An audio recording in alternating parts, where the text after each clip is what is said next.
Regular programming will not be seen at this time, so we may bring you the Governor's Forum live.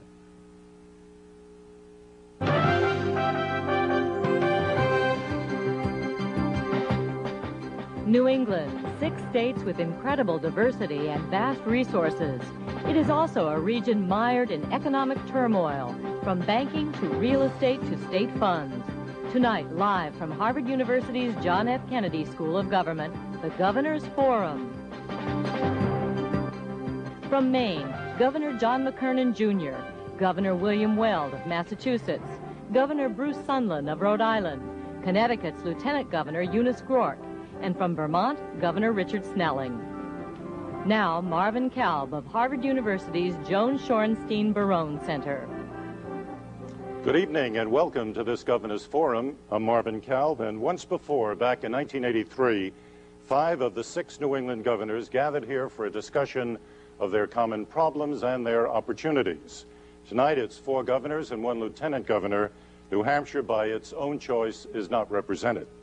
For the first time, 9 TV stations are hooked together in a kind of New England network to carry this live discussion before a live audience of the region's very severe economic problems.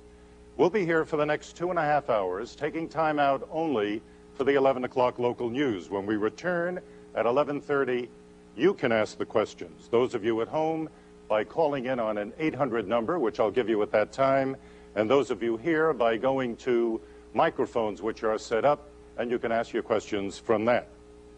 I doubt that there is a group more absorbed with New England's economic crisis than our panelists tonight. They wanted, and now they have the responsibility for trying to solve those problems as best they can. So let's start. Let me start with the Lieutenant Governor of Connecticut. Why was this region hit so hard and seemingly so much more in advance of all of the other states in this union? Well, I don't know that I have all the answers to that, but I think it was a confluence of many things. I think perhaps the 1986 Tax Act, which had profound implications for the real estate market, which had been booming here. I think that the fact that the federal government has withdrawn monies by virtue of cutbacks in things like local and state aid, CDBG funds, those kinds of things have had an impact. Certainly the winning of the Cold War, if you will, and our defense industries have had an impact.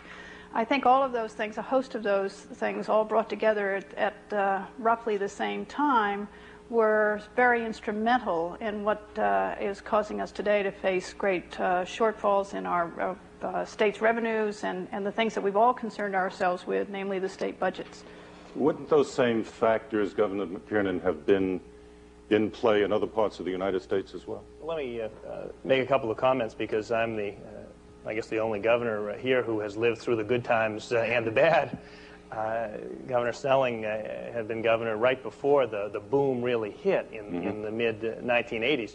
We've done some interesting statistics, and it is interesting to see that if you look at sales tax as a good example, the amount of purchasing per capita compared to the increases in income over the 5 years during the middle 1980s, you see just an incredible disparity, which I don't think anybody really picked up at the time.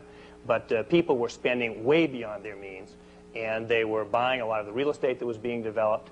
And what happened is that we were overbuilt, people were overspent.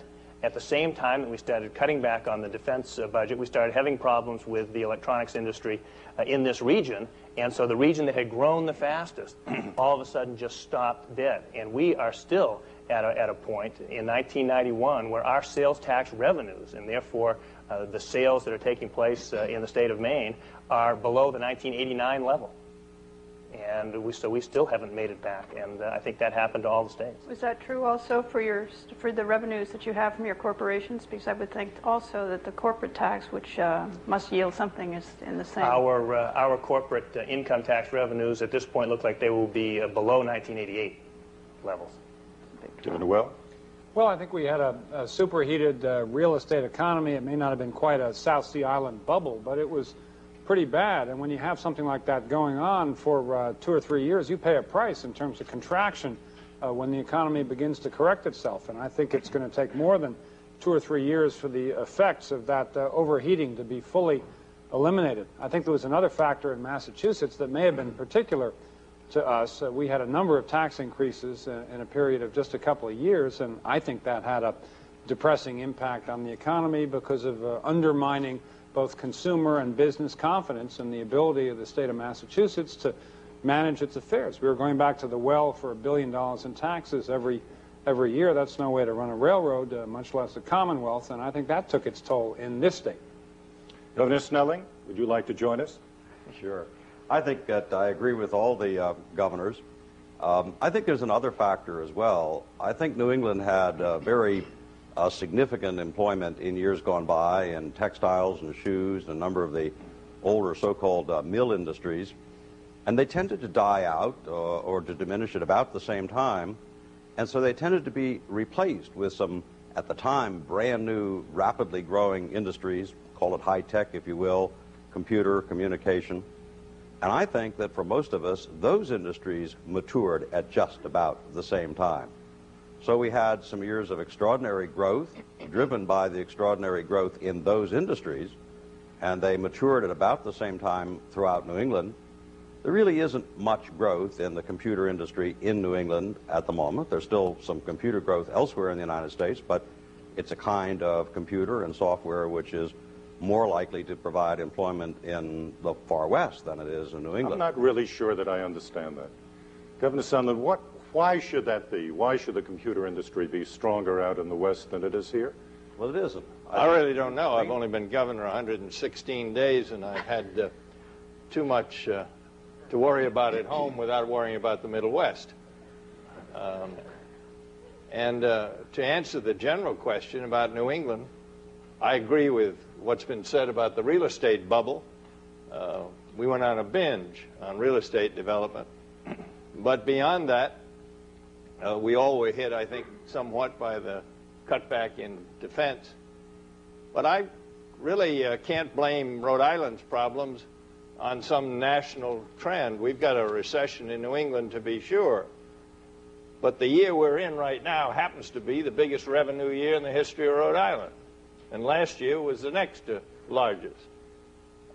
Our problem has really been overspending, mismanagement, if you will. And then we did have as everybody probably knows, a severe banking crisis where we had to close a bunch of banks on Inauguration Day. And we're working ourselves out of that. Well, I'm not sure that I'm hearing exactly why New England is different, but I do hear you tick off the various reasons for this. Are there any key private industries that are being hurt more, for example, than another? Governor Weld?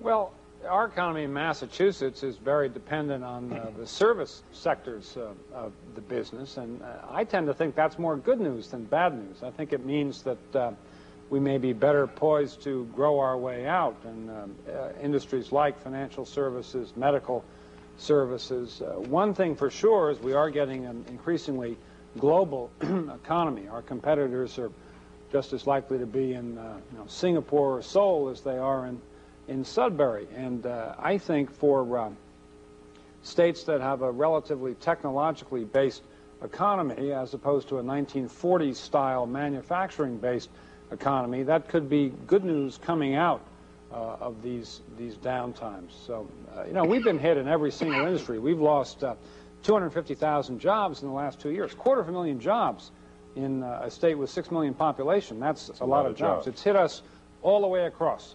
But the more salient point, I think, is on the upside, the states with the service industries, which to a greater or lesser extent is true of all 6 of us, should be making out, I think, better than the average. One of the things that we're going to do in this in this first hour of the program, is show tape packages on the economic problems in each one of the states. And from Berkshire County to Boston, the Massachusetts miracle is quickly becoming a dim memory. The Bay State suffers from the highest unemployment rate in the last 15 years. And the state soup kitchens report the number of families seeking help steadily going up. Janet Wu of WCVB-TV Boston and Ray Herschel of WGGB-TV in Springfield have our report. Massachusetts is suffering from an economic migraine. It keeps pounding away in the form of too many for sale signs. too many bank failures, not enough construction jobs, and too many businesses and properties going to auction. $250,000 is bid for the first call. Can I get $300,000 now for it, please? Economists say it's a combination of factors that have wounded the state. The high-tech and defense industries are trying to rebalance as federal contracts are pulling out of the region. Overbuilding has caught up with the now deflated real estate market. And perhaps most frustrating, state government has badly damaged the business community's psyche. Budget situation got so out of hand that it began to feed over and spill over into the economy and had a very deleterious impact on attitudes and economic performance. And the numbers in Massachusetts are not good. 2 years ago, the state had virtually full employment with a 3.4% unemployment rate. Then began the dramatic rise, with the curve becoming steeper faster. Unemployment today is at a 15-year high of 9.7%. Just over the past year, the state has lost 136,000 jobs. The biggest losers were high technology, construction, and manufacturing. The biggest victim, however, was the retail trade. And the last 2 years have been extremely difficult in just making a living out of this place, because you're going down, down, and down. Rubenstein had to cut the size of his sporting goods store by 2/3 when nearby Wang Laboratories began massive layoffs several years ago. And it was the precipitous drop in jobs in the high-tech industry, the industry that originally brought us the Massachusetts miracle, as well as the increasing number of bank failures that has the business community reassessing what went wrong. I feel that the region is overbanked.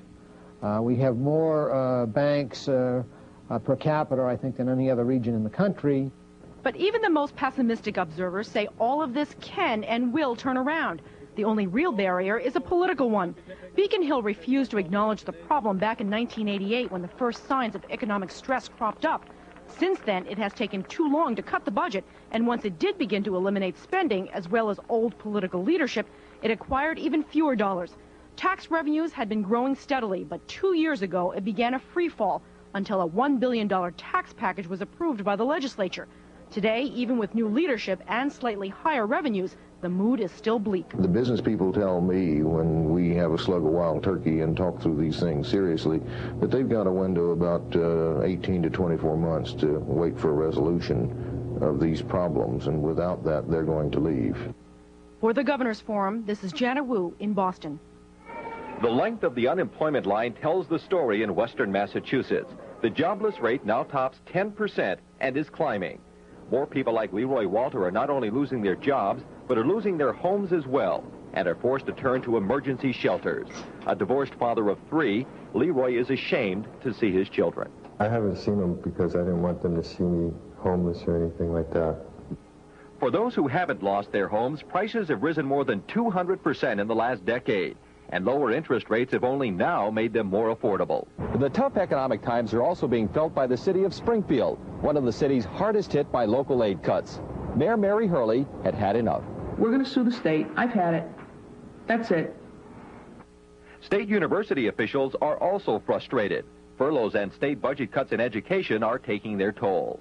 We are now taking steps in a state with fewer young people than many other regions of the country that are going to damage and cripple our ability to be a competitive, strong economy for years to come. Duffy and other educators fear the direction the state is now headed will only further erode the quality and reputation of higher education in Massachusetts. For the Governor's Forum, I'm Ray Herschel. The rate for Massachusetts last year was 5.2%. In February 1991, it jumped to 9.3. Vermont's was 4.5. This year, 7.9. Maine's rate grew from 5.4 to 8.8. New Hampshire's unemployment rate was 4.9%. It's increased to 6.9. Rhode Island was 6.6. It's risen to 8. And Connecticut's was at 5.5%. In February, it rose to 5.9.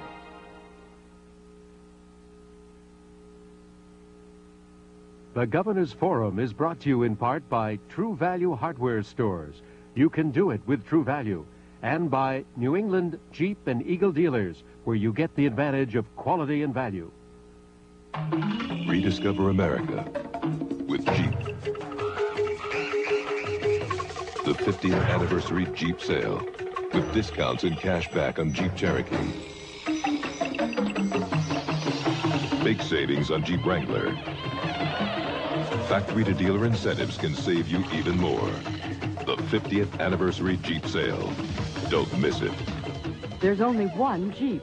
See your New England Jeep and Eagle dealer now. Why run out of gas? During April, run out to True Value for the Eagle 2.5-gallon gas can. Its lightweight body won't rust or dent, and the flexible spout stores right on the lid.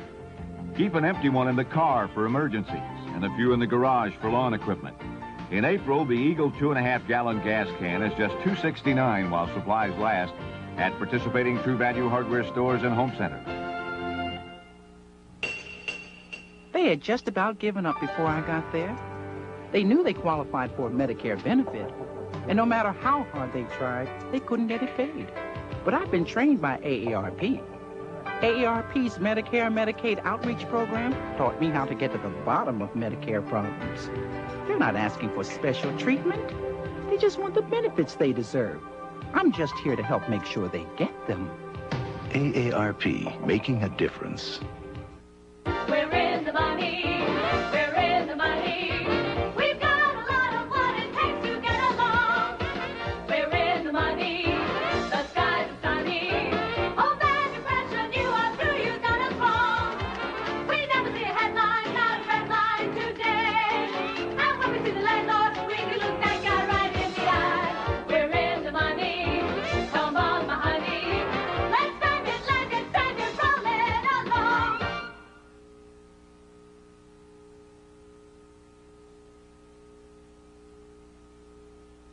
Welcome back to the Governor's Forum, coming to you live from the Kennedy School of Government at Harvard University. Budget deficits. That's a big issue here.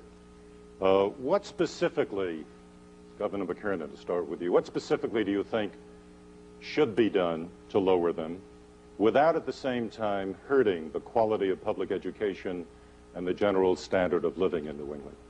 Obviously, the most difficult issues that all of us have to address is how do we set the priorities in the difficult times. We didn't have any problem doing that in the middle 1980s because we didn't have to worry about priorities. We had more money than we could even think how to spend. And that, I think, is the challenge that we all face. Obviously, in my view, the number one priority has to be health and safety of people who have nowhere else to turn. After that, though, I think we need to look at how do we get the economy moving again, create the kind, at least in Maine, create the kind of business climate that we need to be attractive to businesses, to create jobs so that we can give people opportunities. We have to do something about our workers' compensation is a classic example of a cost of doing business that is deterring our economy. And then we have to also, though, look at the long term. That is where I think you get into education. I am convinced that the most important long-term investment that we can make in Maine is to make sure that our kids have the skills that they need, and that means an educational system that meets the needs of tomorrow. We've done a number of things. We've increased state aid to local education in Maine over the last 4 years by 70%. That's why in my budget I am proposing freezing state aid to local education at this year's level for next year. It's not something that I want to do, but I think that education is going to have to also bear a part of what is a budget deficit projected for our next 2-year budget of 20% of our budget. So education is really getting off better than many of our other programs by getting the same amount of money as they got last year. Governor Snelling, I'd like to bring you in from Burlington. What would be your answer to that question? Well, I think that first we do have to agree that the reason we're having deficits in Vermont, at any rate, is because we spent ahead of our income by a very substantial amount.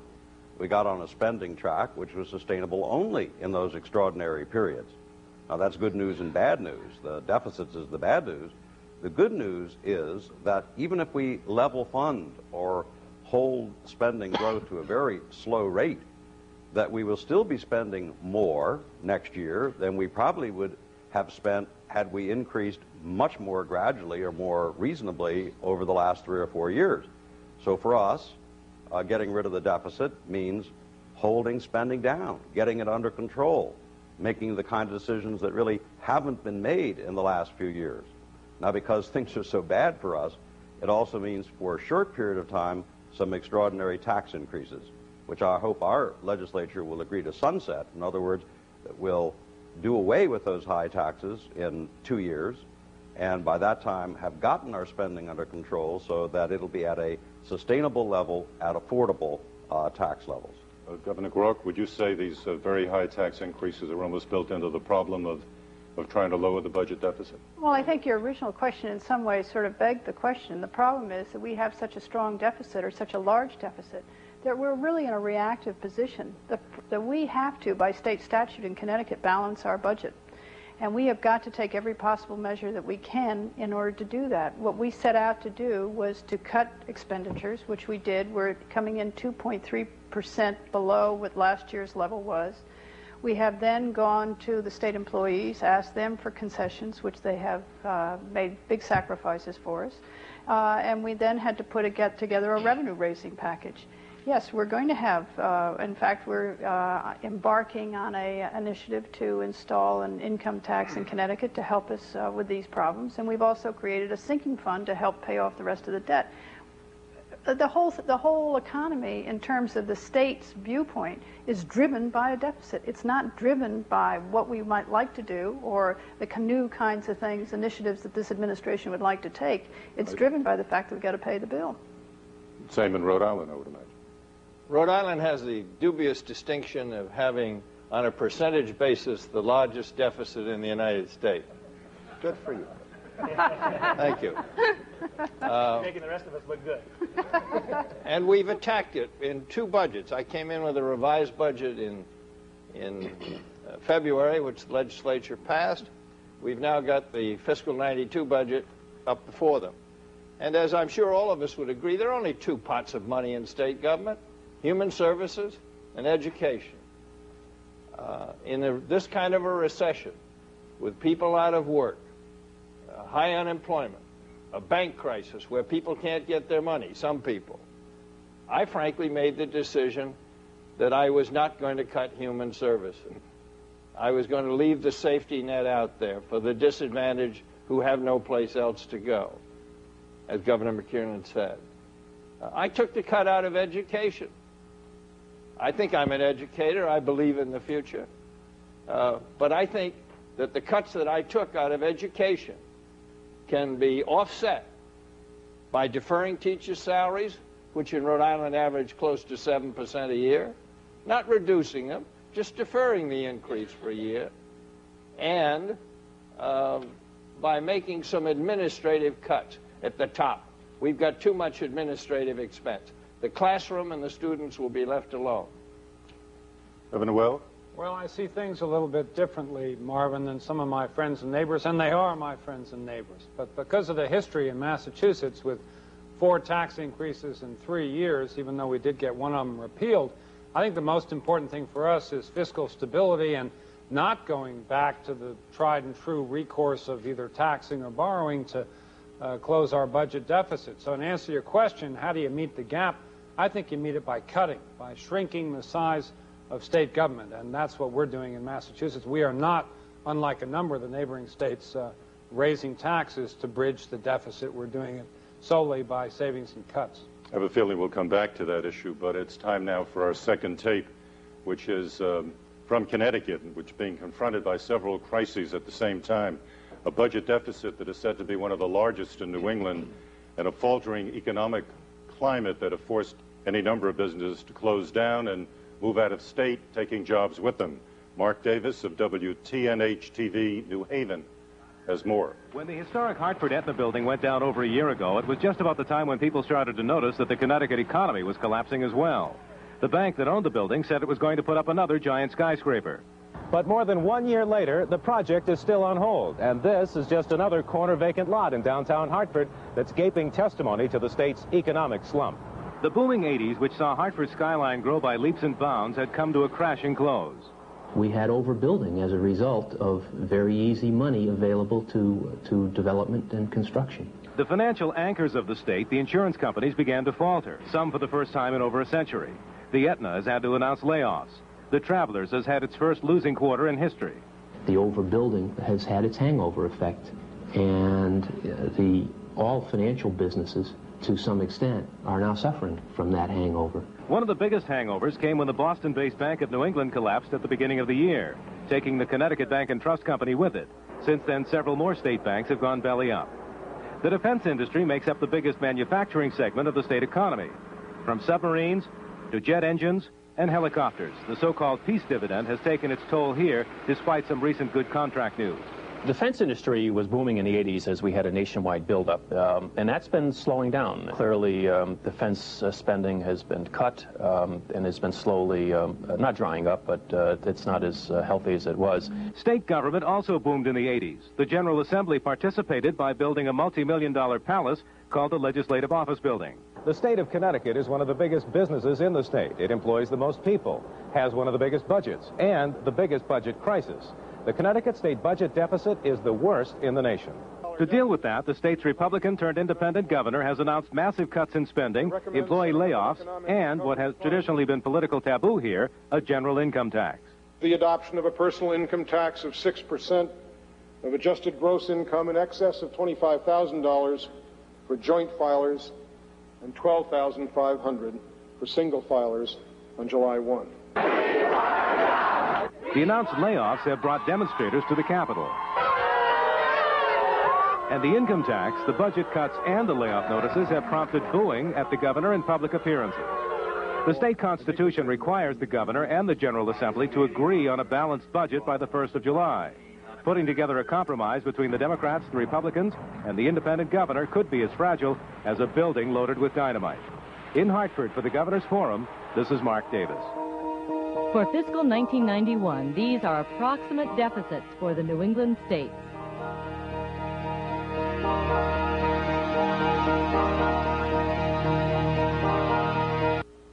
Your post office delivery truck is also a pickup truck because Express Mail has pickup service.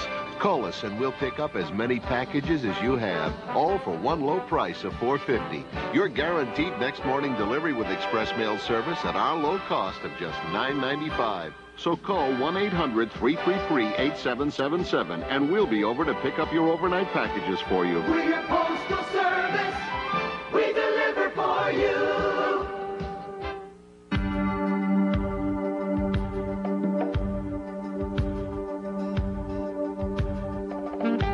Honda has been named #1 in import owner loyalty for the 14th year in a row, which means year after year, more people buy Honda after Honda.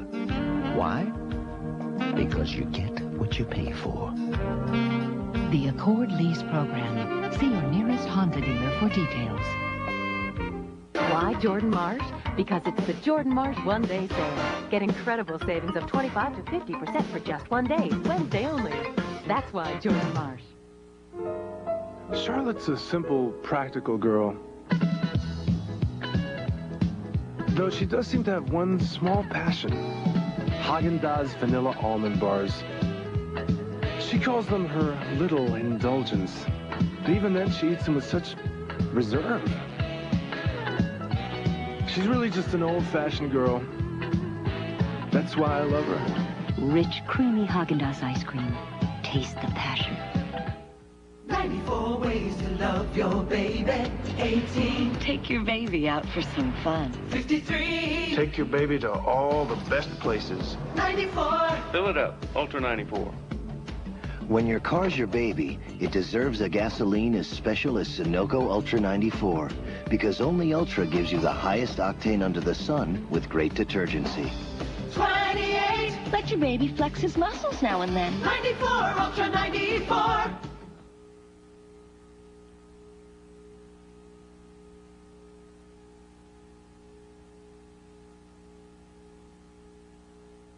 Welcome back to this Governor's Forum, brought to you live from the Kennedy School of Government at Harvard. When I was listening to all of you in the last segment, I had the impression that I was listening to a group of chief executives that felt trapped, and just trapped, as you were saying, in a sense, by the budget deficit, which drives a series of decisions. And I was just wondering, what can chief executives, what can governors control at this point? What is within their capacity to do or not do? You can control your spending. You can't control your income. Can you do that on your own as a governor? You have to deal with the legislature, don't you? You have to deal with the legislature, but I find that my legislature is aware that we've got a big deficit, and they've been very cooperative so far. Right now, we're going to have a real dialogue in the state because, as I told you, I've cut education. And the mayors in the local cities and towns are all complaining and saying, well, you're dumping on us, and we'll have to increase our property tax. I don't believe that for a minute. If they make the same type of cuts that the state government has already done, and if they'll make some savings at the local level, they won't have to raise property taxes. It's just a question of how far they want to go in cutting expenses at the local level, and we're going to find that out. Governor Snelling, you're in charge, you're the governor, but are you in control? Well, democracy doesn't work quite that way, and as Governor Sutherland said, we do have to work with our legislature, but I think we're in charge of quite a lot. One of the things we absolutely have to do is to communicate the concept of restraint and of limits to the public. After all, the legislature sooner or later will obey, as will every governor, the public. And it isn't a one-year problem. I think that those who think that this problem is something that's going to go away in a year or two, frankly, are wrong. I think what's happened is that throughout this region, and maybe throughout the country, we have gotten used to demanding whatever we think might do some good without any sense that we have to decide which of several good things is in fact the best use of the people's money. So I think that we can communicate that. I think we can look again at our priorities. I think we can and must redesign basic welfare programs, correction systems. Many of those programs are limping along with pretty much the same understandings as they have for the last 10 or 15 years. I believe in the next year or two, we governors in all of the states are going to be undergoing massive re-examination of the fundamental systems which are costing all this money. Fundamental systems, Governor Groark. Welfare? No, I'm asking Governor Groark, what do you feel are the fundamental systems that would have to be changed or affected over the next year or two? Well, I think Governor Snelling is absolutely right. I think fundamental systems have to be looked at some point, and I think the problem is... What does it mean, though? What do you mean by a fundamental system? I think that I have this theory that we as a society have deemed that government is going to deliver certain kinds of services that lead to a quality of life in our states. But we're going to have to find a way to deliver those in some sort of an efficient and a very cost-saving manner. Whether we have to look at capital expenditures, for example, is it proper for every town to have a school? Is it proper for every town to have some sort of a waste or trash disposal plan? Is it proper to have every town to have a police department or a fire department? We have to look at how we raise money and how we spend money, because in order to deliver services well, you have a very labor-intensive government structure. And people cost money. But duplication and replication of systems is a very expensive way to do it. And maybe we have to look at combinations of those things. That's down the line. I don't know that we can do all of that the first year in office or the first year of a new term. But I think at some point we have to look at it. But are we really then talking about towns without garbage collection, towns without schools? Of towns with garbage collection. Marvin, you may be talking about privatizing functions that have historically been delivered by the government. Like one of the documents that I've read with interest this week is the annual report on privatization of the Reason Institute, which is a kind of libertarian think tank out in Sacramento. But in different states and in different countries, all kinds of different things, from garbage collection to housing to prisons, have been privatized. And you can save a lot of public dough if you successfully roll something off into the private sector that does not need to be delivered by the public sector, whether it's any one of those kinds of... But why should I then, as a businessman, try to go into the garbage business in Massachusetts? Because you can make a profit. You can make a profit, sure. When in Phoenix, Arizona, the Public Works Department was forced to bid against the private sector for its garbage haulage contracts. In the first 4 years, they lost the contract, but they got their haulage cost down the 5th year to where they won it back. And their cost to the consumer, to the taxpayer, are now much lower as a result of that competition. I think we should hold a lot of public service delivery up to that competition. Governor McCarran? I think that Governor Weld has an excellent point, and it really builds on something that Governor Snelling said, and that is that we have to restructure government for the decade of the 1990s. I mean, just to put it in perspective for people here in the audience and the people who are watching at home, 70% of the budget of the state of Maine, and I would guess it's like every other budget in New England, deals with human services, corrections, and education. For the last 6 or 7 years in the state of Maine, those functions, 70% of our budget, have been growing at 14 to 16% per year, and they're scheduled to continue to grow that way.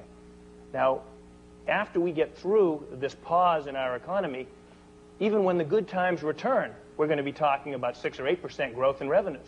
We can't continue to deliver services the way we have been delivering them in the past. Yeah, that's why I'll we just have to point look out- at privatization. We have to look at those kind of issues. Jonas Snelling, go ahead. You wanted to talk? Well, I wanted to point out that something that Governor McKernan said is terribly important. The long-term growth rate in the economy of the United States before inflation is about 2%. And if the cost of government rise for any period of time at 3 times that, Governor McKernan cited 6%, then clearly there's going to be a tilt. That's what's been happening. And no matter how clever we are in privatizing or reorganizing the delivery services, one of the big tasks we've got is to make sure everybody understands that there are limits. If the long-term income of the people rises at 2%, we really can't have the cost of government rise at much more than that unless we're prepared to have taxes take a larger and larger share of the people's income.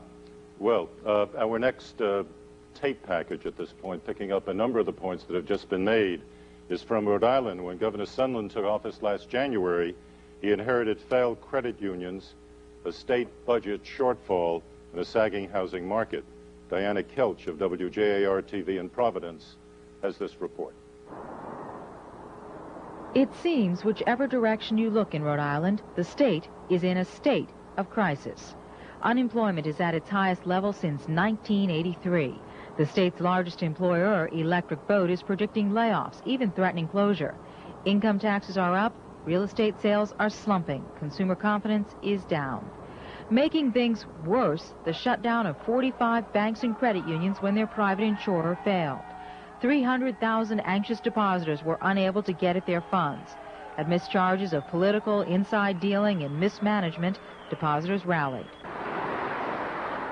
The oceanside village of Wickford, Rhode Island is typical. When its local credit union failed, businesses and customers were denied access to funds. Sales dropped 20%. Some businesses closed. Shop owners struggled to make payroll. You wake up January 1st and suddenly the only thing you have is the money that's in each register, which is a couple $100. Payroll was like the next day. So the initial impact was, oh my God, what are we going to do? It will be years before depositors receive all their money. The taxpayer is going to have to chip in, straining an already floundering budget. Budget problems are by no means unique to Rhode Island. The state, like others in the region, has been hit hard by a recession which state revenue forecasts failed to reflect. As a result, Rhode Island has ended up with one of the worst budget problems in the nation and a $250 million deficit for fiscal year 1991. Almost immediately after taking office, Governor Sunland began to cut the budget, but it seemed no matter how fast he trimmed, he just couldn't stay ahead of declining revenues. And the man who campaigned on a no new taxes pledge was forced to relent and raise taxes. Personal income taxes in Rhode Island are up 20%. There's a new 5-cent per gallon tax on gasoline and an 11% surtax on corporations. 600 state workers have lost their jobs, and Rhode Island is the first state to actually shut down due to a lack of funds, a move that has set the governor up against angry unions. The big shots of this state government have put the workers at the bottom of their priority list, and I'm not going to allow it. We're going to fight back, and quite frankly, we'll win it hands down. Rhode Island law requires a balanced budget, yet the state still faces a multi-million-dollar deficit this year and at least a $150 million deficit next year. Now the questions are, can the governor downsize government without too much pain? And can he keep his promise not to increase taxes again? For the Governor's Forum, I'm Diana Kelch. Housing starts. The number of houses that are currently being built is down about 37% from 1990 for the New England region.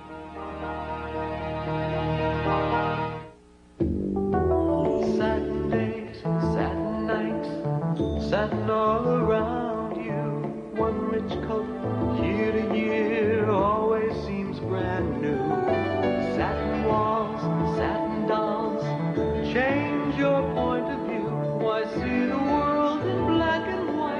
when you can have an Ultra Satin View. New Ultra Satin, the art of fine paint, exclusively at True Value hardware stores and home centers. Rediscover America with Jeep.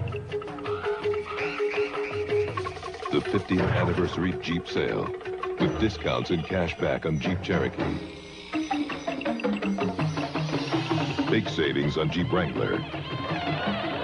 Factory-to-dealer incentives can save you even more. The 50th anniversary Jeep sale. Don't miss it. There's only one Jeep.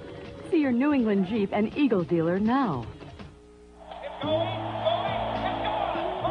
For over 100 years, in countless warm and friendly places, it's been Miller time. At Miller, we're proud to have always brewed our beer carefully and responsibly. And that's how we'd like you to drink our beer, carefully and responsibly. So the next time you're having any one of our beers, the next time it's Miller time for you, we'd like to ask you to do one very simple thing. Be responsible. Think when you drink.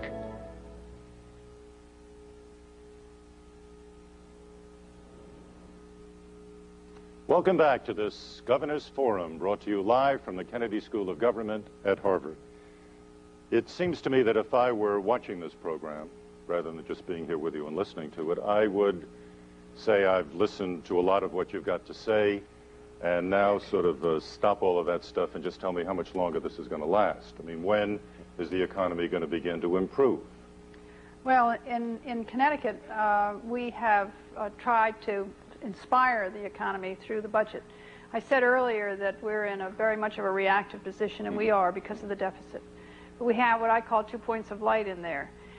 One is the funding of an Institute for Precision Manufacturing at the University of Connecticut, for example, to help our military people transition into the civilian market with the development of products that are with a good educated labor force and the technology they have. We're also funding a couple of institutes for biotech development. We've also cut our business taxes significantly. We've also reduced our sales tax significantly. And what we have tried to do is say, look, we're in bad shape now, but we've got to dig our way out of it. And the only way we can dig our way out of it is to create a revenue base. And the only way we can create the revenue base is to send a clear message to business that we want you to stay here, and that those things that the state has control over will be things that we will manipulate in such a fashion, if within the bounds that we can, to send that kind of a signal. And when do you think this will turn around? Well, if we can get the budget through, I would hope it would turn around shortly. Shortly meaning what? You're talking about a year, 2, 5, what? I would hope that it would happen, start within a year. I would hope that we would develop retain our strong manufacturing base and stop the slippage of jobs and the slippage of business out of the state because they don't want to pay the big taxes that Connecticut has put on them in recent history. Ms. Sunland, can you give a time frame when you feel that the economy, if not in all of New England and in Rhode Island, will begin to turn around? Well, Marvin, we've already seen that unemployment compensation benefits have leveled out. They leveled out in December. There's been no increase since then. And extended unemployment compensation benefits have actually shown a sharp drop-off. People are going back to work. I think there's no real answer to this thing. The area isn't going to come back state by state. It's going to have to come back as an area. New England has only come out of severe recessions by the development of new industries. Electronics took us out of the last one. I don't know what it's going to be this time. I tend to think it may be the care and equipping and feeding and provisioning for the elderly. The elderly boom is the biggest demographic movement in the history of the United States. And between New England's educational and New England's medical skills, we're probably well suited to figure out how to handle that 1/3 of our country that's going to be above age 65 very shortly. But before I get off, I do want to disagree with Governor Weld on that privatization. I don't buy that for a minute. I think privatization is an admission of defeat. It means you can't run your own shop and do it competitively and do it well. And I think the state employees in Rhode Island can do that. And we're the only state so far, as far as I know, that has literally shut down the state. Yes, initially there was an adverse reaction. But you know what? In the vote last week, the state employees voted 14,000 to 1,500 for the shutdown process. So I think the state employees realize what the problem is. I think their unions do. I think they're cooperative. I think it sounded as if you can't run your shop. Well, it sounds as though the employees in Rhode Island are doing such a good job that you can send them all home and nobody notices, Bruce. But well, we did shut the we shut the state down for 3 days, Billy, and you know what? I never got one complaint.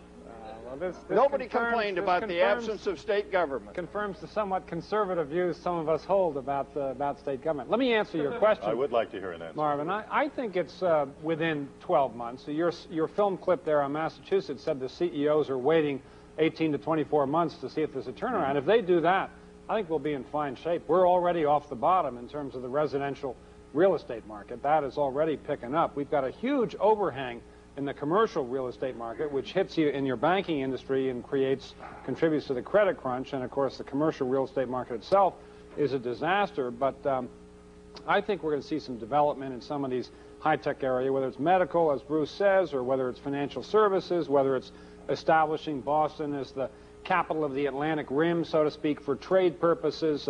Our produce here, a lot of what we come up with is exportable and portable. It travels faster than the products of a manufacturing-based economy, and I think that's going to show a real impact within 12 months. I think the other thing that we have to do as states in a region is to improve the environment for doing business in this region.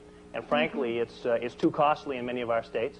That's why we're looking, as I said earlier, at doing something about our workers' compensation costs, which creates a disincentive to creating jobs in our state. We're looking at ways to get rid of the regulatory red tape for people who want to create jobs in our state. And we're looking at solving our budget problems without creating a government that taxpayers can't afford. And I think that all of us have to do that. If we just increase the cost of living and the cost of doing business in this region, we are going to continue to be non-competitive. So we have to look at the way that we're solving these budget problems. Governor Snelling, you got a smile on your face, and I wonder if that that means that you agree with Governor Well that you got about 12 months to turn this around. Well, I got to get in on this Chamber of Commerce thing, you see, because I think that the general turnaround will commence probably about 10 or 11 months from now. And I think that a rising tide will lift all bottoms. But I agree with the other governors that New England as a region is overpricing itself in many fields. And we've got two choices, I think. One is to reduce the price of those things, and I don't think we want to do that. That has too much of an impact on the standard of living of our workers. The other alternative is not to continue to concentrate on making products that we don't make competitively anymore. And there I think we all have some real opportunities. Education is one of the great opportunities in New England. We already, I think, have a broader-based education. I think we're prepared to lead in providing the technology workers of the future, the CAD/CAM product design and the computer-based manufacturing systems. And I think we need to get in on the fact that in the area that used to be behind the Iron Curtain and other places of the world, they need to replace really, their capital equipment. And maybe we ought to be producing those products of the newer, higher tech variety right here in New England. I think that's the opportunity for all of us, and we intend to lead the way in Vermont. Okay, thank you very much, Governor Snelling. You know, like the rest of the New England region, the state of Maine, it's time for Maine, is battling poor fiscal stability. And it's an uphill battle for Governor McKernan as he must cope with a shortfall approaching $1 billion. Pat Callahan of WCSH-TV Portland has that report. A lot of Mainers would probably like a nice, safe, old-fashioned place to keep their money, like a mattress. And who can blame them? Bank after bank has reported tens of millions of dollars in losses. Maine National, a subsidiary of Bank of New England, was taken over. Maine Savings, one of the state's oldest, was sold after losing $90 million last year. The banks blame the real estate market. Add to that the decline in tourism last year, the drop in retail sales, and the struggling defense industries, and state tax revenues collapsed. The legislature had to pass a supplemental budget this winter to stave off a $170 million shortfall. That was tough enough.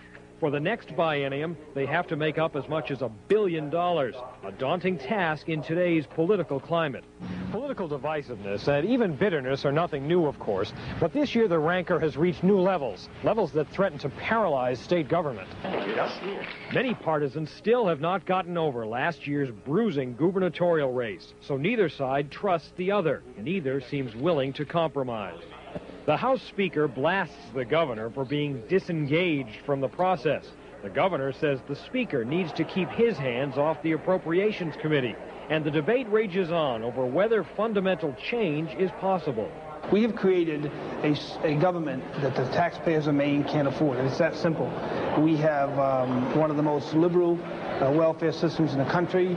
We are among the highest taxed. We have one of the highest workers' comp costs. I mean, something has to happen. You can't downsize government by 1/3. You can't cut $1 billion out of state government and expect that those services that are absolutely essential to the people of Maine are not going to suffer. The cities and towns are certainly suffering. In South Portland, they're wringing their hands over a 10% property tax hike, and that's not the half of it. Well, 10% sounds good to me. Last night in Bangor, the city manager gave us his first budget, the base budget, and of course it is a starting point, but nevertheless it came in with about a 27% increase in the tax rate. One bright spot is that real estate activity seems to be picking up, but there are no signs of a quick general turnaround. The road to recovery looks as bumpy as the streets that the cities and towns can't afford to fix. For the Governor's Forum, I'm Pat Callahan.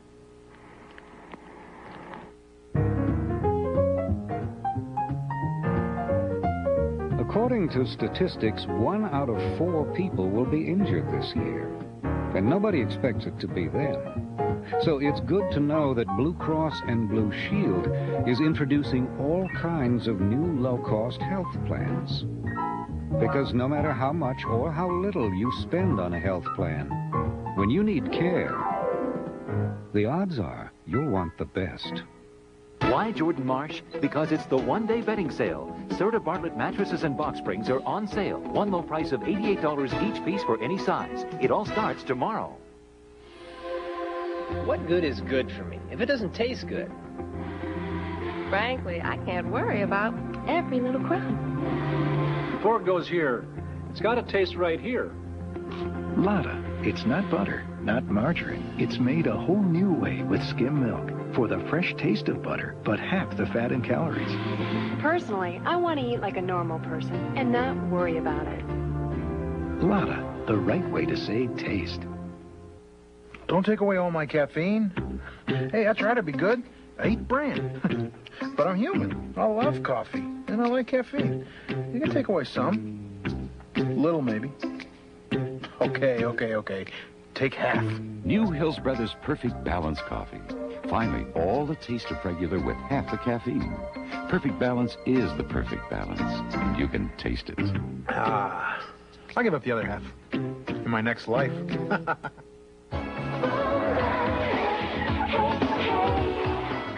Excuse me, did you know that 94.5 WZOU is giving away over $100,000 cash? No, I didn't. Mornings at 7:15, $100,000 from WZOU. Hi, JR in the morning. Send in your WZOU free money card and win your share of over $100,000. Somebody had to do it. $100,000 cash. WZOU. The problem with most weeds is they have unusually deep roots. And if you don't pull up the whole root, the weeds will grow right back. So this year, try Scott's Turf Builder plus 2 weed and feed. You'll get a great lawn without weeds or your money back. From Scott's.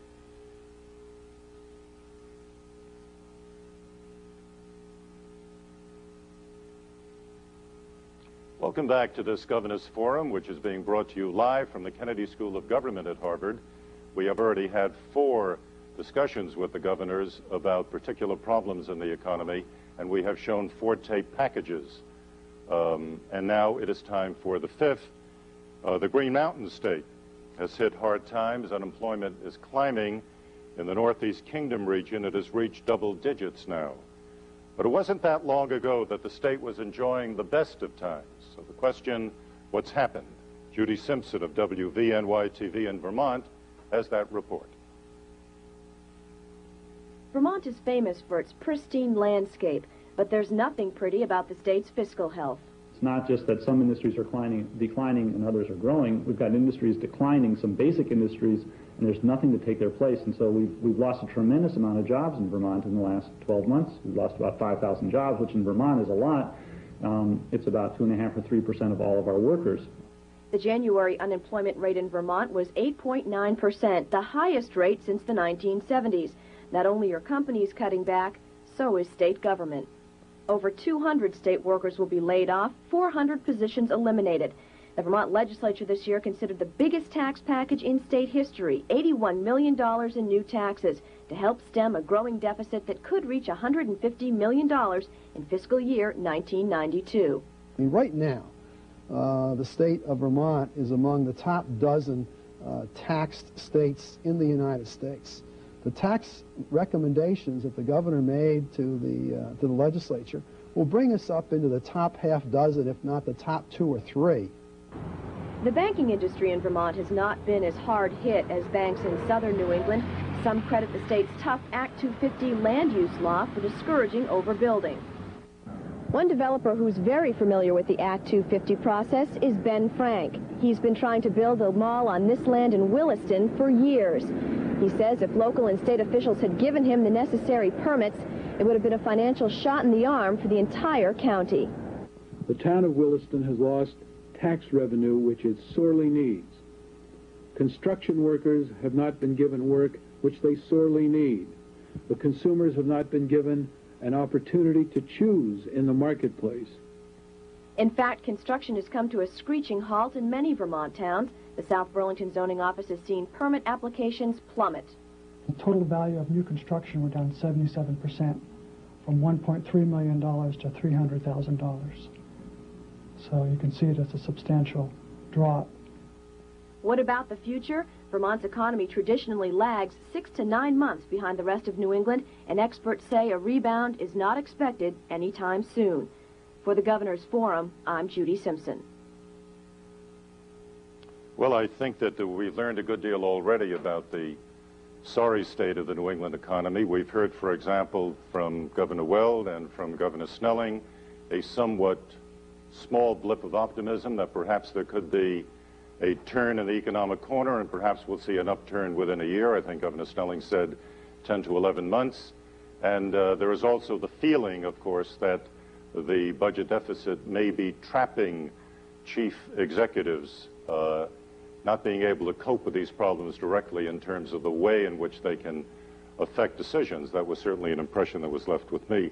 I suspect that you'll have questions that you would like to put to the governors directly and in your own words, and you're going to have that opportunity in the second hour of this Governor's Forum, which starts promptly at 11:30, immediately after the local news. And I'll give you the 800 number at that time. See you then.